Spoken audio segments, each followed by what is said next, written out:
October 17th, 2025. Okay. You ready? Yeah.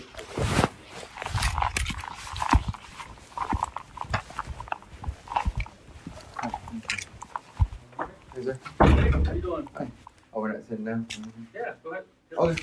Yeah, this is what Yeah. We'll bring a chair over here. Okay. Sure. How are you today? Thank you for seeing me. Good, good.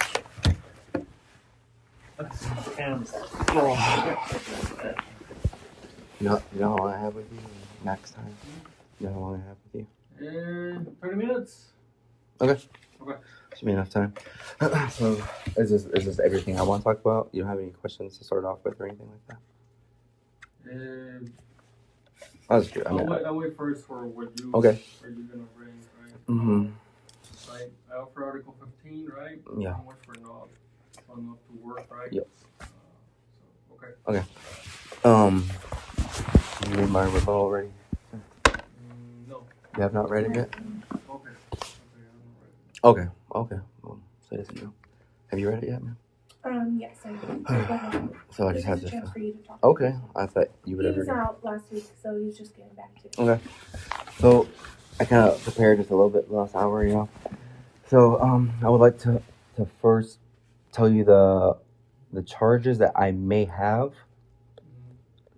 potentially have with the EO and IG that I'm gonna file on yourself and the first sergeant and everyone else under your command. Well, have you talked to them yet? Oh, absolutely, yeah. Okay, so I think you need to talk to them and have them process. Yeah, of course. Yeah. I'm working with them. They gave me 60 days, so I think I got 2 weeks left, but I'm almost done. It's long. My narrative, my rebuttal is now a template to me, so I'm just going off of that. So you're gonna give me any allegations? Yeah, of course. So like, if you want to talk to me about that, like I'm gonna ask you, hey, give me that on paper. Yeah, of course. Because I'm not gonna. Yeah. So right now, this conversation is for personal appearance for your Article 15. Right. So the EO and IG, that's fine, but that's a separate conversation. Of course. Yeah. Of course. Like, yeah. Mm-hmm. So, I just wanted to read you, I could read him what I think I may have from the Article 15. Yeah. Okay, so. I try to tell you, right, because our job is also to protect you, right? Yeah, so that's okay. how I tell you, I'm just going to read you a couple of definitions. Discrimination is the unjust or detrimental, damaging, harmful, unfavorable treatment or different categories of people, especially on the grounds of sex, race, disability, or religion. Number 2, defamation is the action of damaging the good reputation of someone, slander or libel. So defamation in this case from written rebuttals from past supervisors, counseling like that.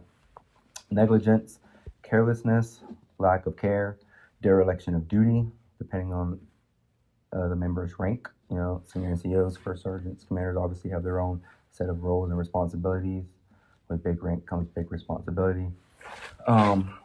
Let's see, complicit laws. Commanders may be held personally and criminally liable in respect of illegal acts committed by those under his command, especially if they knew or should have prevented that from happening. Retaliation. This is another one, retaliation, when an employer fires or takes any type of adverse action against an employee for engaging in protected activity. Coercion, the practice of persuading someone to do something by using force or threats. And then imparting or conveying false information, 18 U.S. Code 35. And that's what I read right there. And then lastly is condemnation. Just someone in a superior rank letting it be able to happen under him, Yeah, so I wanted to read that first to you. Do you have any questions on those at all? Those all relate. My question is going to still be like, hey, you haven't shown to work. Okay. Yeah. For this long, right? And you haven't performed your job. Yeah. Of course. So that's the response that I'm okay. Okay. I'm getting there. So, I had a chaplain, Father Pedro, that was attached to my Article 15, write me a our recommendation and the character statement on his behalf. You haven't read that yet at all, have you? Oh, you have. The letter? Yeah. No, I have it here. He was out. Okay. So he's, Okay. this is in response to your article. This is all towards my Article 15. Yeah, I read the one you sent me for the Immunization. for the immunization for the. Okay. So let's see here. I can start from the beginning. Like I said, I'll make this super fast. So the mandate. So let's see here. Obviously, I was mandated from you. You wrote in my first mandate, mandatory vaccination will only use COVID-19 vaccines that receive full licensure from the Food and Drug Administration. There's emails from first sergeants from different squadrons that says, with full licensure approval from the FDA, which is in paragraph 3. That's the part he wrote. That's the part of the letter that U.S. Air Force messed up, as it refers to FDA-approved commodity and some very specific lot numbers of the Pfizer that have never been available at Cannon, let alone in the United States. And the fact that you wrote me. Sir, this is not in response to your article. This all relates to it, though. This is is what I'm not getting at. responding to. Well, it's my appearance. I could talk whatever I want about Canada. So the You just said yes. Stay focused. So there's. I'm more than. So here, Can you let me talk to him? I gotta take over this, right? So so there's more to the COVID mandate. Right? Yeah. So all of that stuff has been resigned. Okay. Yeah. And all that punishment is to be taken out. Okay. Yeah. Right? Perfect. Yeah. So, Okay. That's strictly for COVID. Yeah. This is all leads up to it though, because like she's really ruining my train of thought right now. Can I ask her to leave and just have him here, or is that both of them? Okay. Can you let me talk to him then? I have 30 minutes. And he says I can talk with whoever I want, respectfully. If we could please talk about right. Okay. So you want me to start from the back up? Okay, I could do that. So she wants me to talk about Article 15. Okay. So the thing is, I was giving context to where we're at today. So for my Article 15 specifically, I could backtrack. Let's see. There's 5 charges on it, and the first 2 charges state, on diverse occasions between on or about 4 and 8 January, without authority, fail to go to the time prescribed to your appointed place of duty to work. It says to wit. I don't know if that was like a abbreviation for work. I've never heard. It's a legal term. Oh, yeah. They give us the legal. Oh. The customer service section at the 27th. All right. So those first 2, Sergeant Carey, I believe, is telling you on diverse occasions throughout that week, on or about 4 January, which was a Wednesday, on or about 8 January, which was a Sunday. I was on leave that next Monday for the next 2 weeks, so it's everything within that week. I just want to let you know I have verbatim text messages from me and him that I've went through from the very beginning of where we go through. So the part that he says without authority, well, the text messages reveal and show he knew where my whereabouts. He knew my plan for that day. I told him I'm going to chaplain. He replies with Roger. I told him I have an appointment in mental health or whatever. He says sounds good. Then I need you to get me this email, blah blah blah. So the fact that he has confirmation, acknowledgement of confirmation, in my opinion, I want to let you know that is false, without authority. He didn't say, when I told him I'm going to the chaplain, he didn't say in the text message, you don't have my authority, or no, you will not go there, you need to report to work. He said, sounds good, Roger. He confirmed that I was going. I just want to let you know there's text messages that that's filed out. Need in your rebuttal, right? Oh, it's all in that. Oh, well, yeah, it's all in that. Yes, sir. So those are for those 2, and I don't even know how an Article 15 can have diverse occasions on or about. I don't know why that's even able to be in there without absolute specifics of the severity of the matter that I'm in, the accusation. It doesn't matter. That's why. That's fine. Yeah. Okay. Right? Like so, the way this rolls, right? Article 15, I offered it. Yeah. And then you can respond to it, right? Yeah, you I have. did, That's right. Mm-hmm. So long as you have all that stuff, right? Yeah. In your rebuttal, like I'll review it, right? Okay. They'll all things. Right? Okay. But you can mention it again if you want to, because this is your personal. Thank you. Yes, sir. Allegation 3. It says, on or about 5 January, disrespectful in language towards Master Sergeant Carey, a senior non-commissioned officer. He was in the execution of his office. Okay, by saying to him, "See you soon, silly." So now I have 3 charges, all alleging that I'm disrespectful to him. The first one, "See you soon, silly." Well, like I said, I printed out all the text messages from him and I in the past. Him and I call each other bro. He calls me brother. Hey, you want to go to the gym? I asked him if he wanted to do this gym competition with me, bro, brother, blah, blah, blah. So can he call me bro? And then I can't call him silly. Like, it lost its professionalism. You would never call me bro. And if you did, that would be not, I wouldn't be disrespected, but I would, be more lackadaisical towards you. Of course, you would never do that, and I would never even think to call you silly, right? So the fact that a senior NCO, I'm sure you're aware that happens, where leadership call people by their first name that are under them, and then just kind of, there's a fine line, right? And the fact that it's been established, our text messages, how nice he was to me, how nice I was to him, how just the what's it called? I can't think of the word. I don't know, but the climate of how our interactions were. I just want you to know how a silly can slip out, and I'm still extremely grateful that I did say silly and not something worse. That would have been bad if I would have said something way worse at that time. So there's that, and not also that, actually, the same one that was used against me already in an LOR. Like, I got an LOR for that. Literally the exact same thing. So the fact that it's in my Article 15, I don't know how to, I'm being repunished technically. Yeah. So there's that. And then the last 2 allegations, kind of similar, happened almost back to back. So let's see. He told me to stand in parade rest. I told him I'm fine, and he wrote or words to that effect. After the LOC execution, he told me follow him to the office, and I told him I'm good. Well, I don't know how he took that disrespectful in nature, but during that time, my blood pressure was through the roof, 200, 180, 190.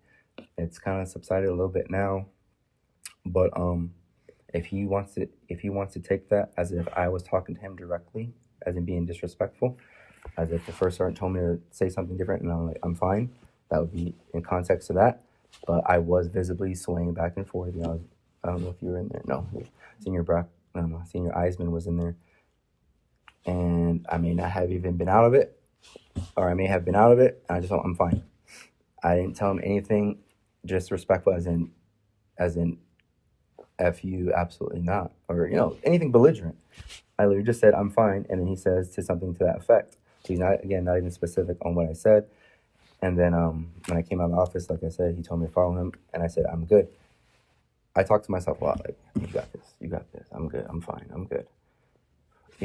Again, I didn't tell him, and he didn't write about it, as in, F you, I'm not following you back to your office. I didn't say anything derogatory like that to his face. I just said I'm good. So I don't know, I just wanted to let you know that as well. I do have 2 diagnoses before this. It's attention deficit disorder and anxiety. There's a lot of symptoms that come with that. I did tell him I had some diagnoses. I didn't tell him specifically which ones I have, but I wish that he would have took that into effect as well, especially the growing persecution that I feel as I've been facing. The fact that he didn't take that into account or anything like that, that was his decision, and I can just tell you what I feel on the matter. So that's what I have on my Article 15s. Let's see. Before that, which is huge context to this, I got a recommendation for a non-recommendation to test for E6 23, which is not even test out of that cycle.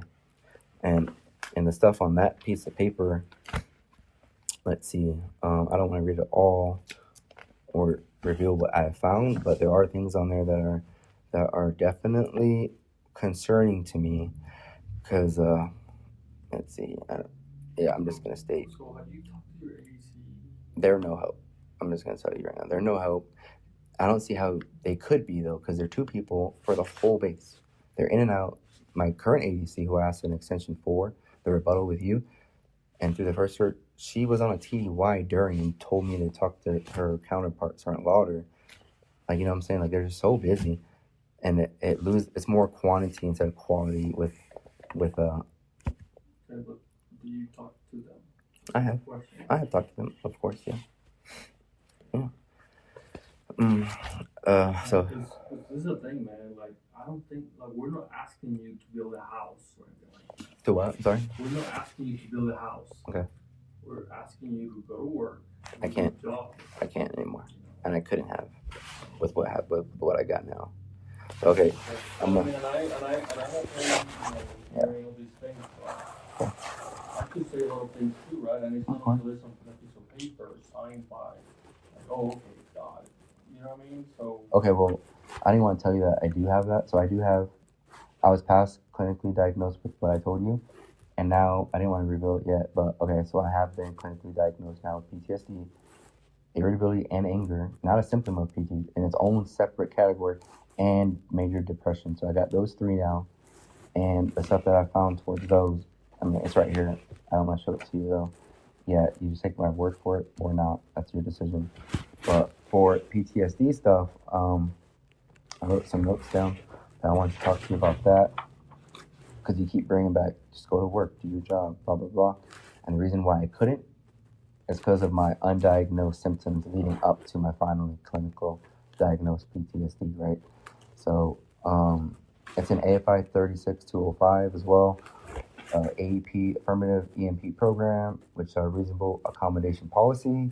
The Air Force is also legally required to provide reasonable accommodations to qualified individuals with disabilities, unless to do so would cause undue hardship. So unless you deem me teleworking or something like that, or whatever accommodation I would need to still be an asset to the squadron. So does my group has all this stuff? Mm-hmm. Usually yeah. We'll get that. I gave everything to my PCM, yes, sir, last week. In AFI 36205, paragraph 1.4, I wrote, it is against Air Force policy for any airman to unlawfully discriminate against another. The Air Force does not tolerate harassment at any level in the workforce and will take disciplinary action as appropriate. And then supervisors and managers to ensure all EMP, which is equality employment opportunity, are treated in a manner free of discrimination in all aspects of the employment relationship. Yeah. So let me interrupt you. So the doctor says you can't go to work. I would rather not talk about that right now, but. So that's why, right? I mean, I'll contact my group and say, hey, tell me what you have in Tarrant Castle. Right. But that, like, yeah. I can't just. That's fine. No, before. I know. Trying to understand here what your like long-term plan is, right? Because you sign a contract, you said you want to do these things. The contract's been broken though with the unlawful vaccine mandate order. So there's a process to do things, right? Mm-hmm. You just have to follow the process, man. We talked about this before. I refuse to though. If I would have followed the process on the orders that have been given, I'd be slowly deteriorating. I would be probably dead right now, to be honest. No one cared that my blood pressure was through the roof. Ever since I did get clinically diagnosed, I've noticed my blood pressure fall back to stage 2 and stage 1 instead of. So is that all the PCM acid and that's in a package, like you know what I mean? Yeah, like you're an adult. You need proof. So do you go or are you trying? Do you want like someone to take you? I don't understand what you mean, but I'm an adult. Yeah. What so are you planning on acting like a kid? Sick. Or no? Sick. Okay. Did you go to the make group? Of course, yeah. Okay, so that's all recorded and that. Okay. Yeah. So I'll talk to the make group. Yeah. So usually they bring me all this stuff with the doctor signing. Yeah. Saying, hey, this person is not fit for duty or not fit. But I haven't seen that. Usually they approach me like, hey, here's a record. Fill out this form as a commander. I don't have any of that. So I'll ask and see what comes back. This is recent as well. I just recently got clinically diagnosed with that. That's what I'm saying, man. Yeah. But I told you before, man. Follow the process. I can't. If you want to get out, I'll help you get out. Follow the process. So what's the like, what are you asking for me to do? Right now? You want me to skip all the processes and all the regulations? I would have loved to talk to me one-on-one and treat me like a human being and an asset to the NCO instead of as an asset and an NCO instead of pushing me off telling me that you would ask Sergeant Carey his view of my status and stuff, because I was last time we talked one-on-one here. Yep. Right? Mm-hmm. And I had the chief wait, right? Yep. You came in here, hey sir, can we talk? And I had the chief wait. You weren't listening though. You weren't listening. I was listening. We had a plan, remember? You had a plan, sir. I called. You're not letting me talk right now. Listen, you've been talking the whole time. This is my. You're not listening, sir. With respect. Hold on, let me interrupt you. Go ahead. We told Miss Erica Bond from here. Thank you. Hey, let's follow the process. We'll help you out. I called Erica, right? Yeah. The voicemail came, but then she called me after. Hey, I made an appointment with her in Castle. Yeah. And I was like, okay, cool, perfect. Right? That's what's the deal. Can I interrupt you, please? You're wasting my time, sir. I'm sorry. With respect, I'm not trying to be rude. No, this is over. You're dismissed. I didn't mean to be disrespectful. Get out of my office right now. I didn't mean to be disrespectful. I want to tell you about Erica Bond. I don't care. Close it up and get out of my office right now. Sir, Erica Bond was no help. I almost died because of her. Got it. Can I talk to you about it? I did not mean to be disrespectful. I did not mean that in the most. I don't want my time to pass. I meant no disrespect. I'm sorry. We're just asking you. You're not going to listen to me? Okay. You're not listening. I have been. Mental health is no help. LCSW, licensed clinical social worker Erica Bond, was no help. I want to read to you what she told me. I had to go off base on my own against the permission of the first sergeant, who she called me and told me I don't have her permission to go off base to my appointment unless I have a referral. I did it anyway. I got the help I needed. My blood pressure is steady. If I did the process, I would not be here right now. I would not have had the help that I've got. No one is helping me. I came to you for help multiple times. Everybody has been trying to help you. I just told you, sir. I just told you I was not getting help. For you to tell me everyone was trying to help me, I determine who helps me. I have not been getting help. I have gotten help from mental health resources in Clovis and Next Step Psychiatry in Clovis. Everyone else has absolutely not been helpful. Can I please read to you the 6 things that I wrote down for you that she told me? Okay, that's the last one. Okay, yes, sir. After that, you're dismissed. Absolutely, thank you. We talked for 90 minutes. She told me I'm an adult. I need to go back to work. I asked her, I'm trying to get teleworking, right? I can't go back to work. My blood pressure is crazy. I have avoidance issues. I didn't know why I was feeling like that until I started to study on my own. PTSD, CPTSD, stuff from my childhood that's leading me to being prone to CPTSD issues. Absolute anger, irritability. If I would have went back to work and Sergeant Carey talked to me the way you just did, you're the commander. I respect you very much. If he would have talked to me like that, get on my office, Sergeant Carey. Holy moly, I don't know what would have happened. I don't know. That's why I don't want that situation to even happen. The fact that you moved me next to him, like my computer's right here, and his is right there, like I'm a child, that's not helping my issue. After she told me that, I asked me if she asked me, do I want to commit suicide, or have I thought, I told her yes. Not that I want to, I told her I've had thoughts of it. She says, are you considering it? Do you have plans for it? The fact that I felt that she did not care, and it's just routine questions, I told her, I don't want to answer that, ma'am. I respectfully don't want to answer that question. She goes, why not? I said, I just don't feel like you care. She says, do you think this is a game? As if it's a joke, right? So that was strike 2 on her. I'm like, what is this? What is happening right now? When I told her about my blood pressure, that's in the 190s, it hit 200 last week before I got clinically diagnosed with PTSD. And with a high blood pressure like that, you are critically, what's the term? Stage 2 hypertension, critical hypertension. I don't know. It's extremely dangerous. And I told her I could get a stroke at work, because if it's 200 at home where I got my own blood pressure cuff, I have no idea what the heck is at work. It could be 210, 220. You can have an instant stroke. Cardiac arrest from a high blood pressure is called the silent killer. I told her all that. She says, oh, you're fine. Literally condescending like that. Like, this is a licensed clinical social worker who's treating me as if my issues are irrelevant. She told me to play chess with you. She said, play chess with your commander. He wants you to come into work. Go into work. Do a good job. Do a good job for a couple of weeks. Ask him for telework, and maybe he'll grant it to you. So the fact that she told me I have to show you guys first that I'm worthy in order for you guys to reciprocate that. And and reward me as if my mental health diagnosis is something to play with, and and my reward is accommodations, I thought was wrong. She constantly contradicted herself in ways I asked her. She told me I need to go to work. She also told me other people are going through this as well. There's more people that aren't vaccinated. They're going through this, blah blah blah, which I don't believe. I think there's only one other person, Thornberry, I believe his name or something, in the squadron. I don't even know if he got vaccinated, but she told me that other people are going through issues and they go to work, meaning I can go to work.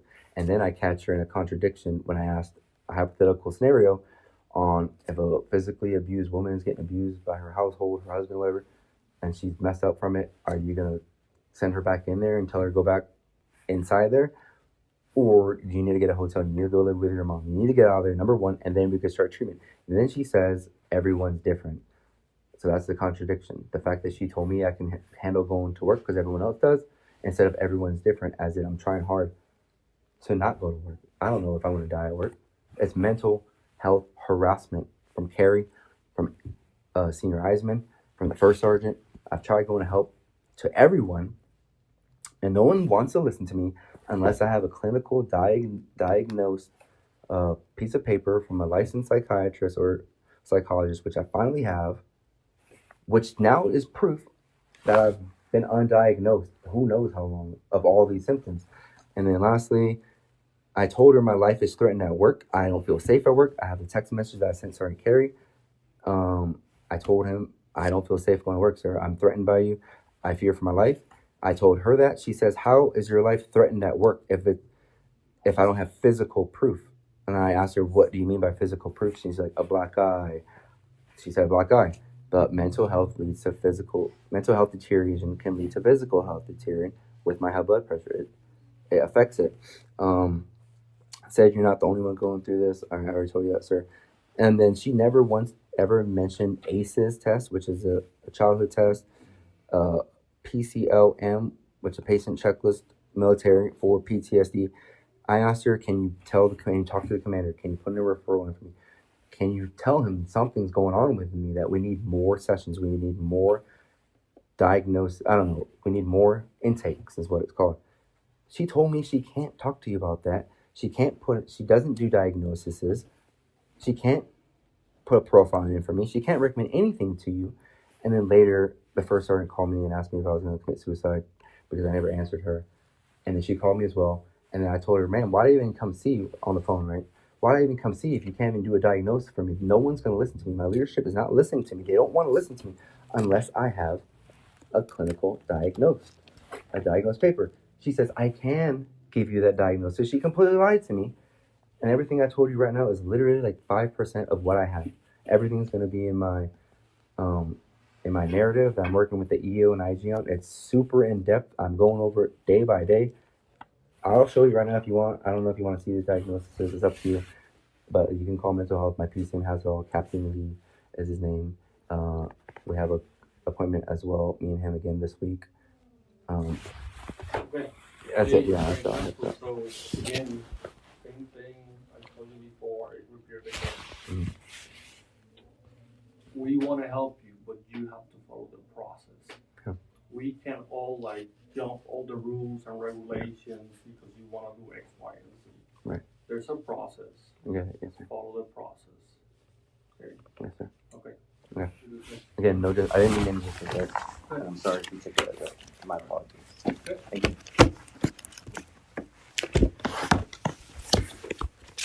Thank you for that.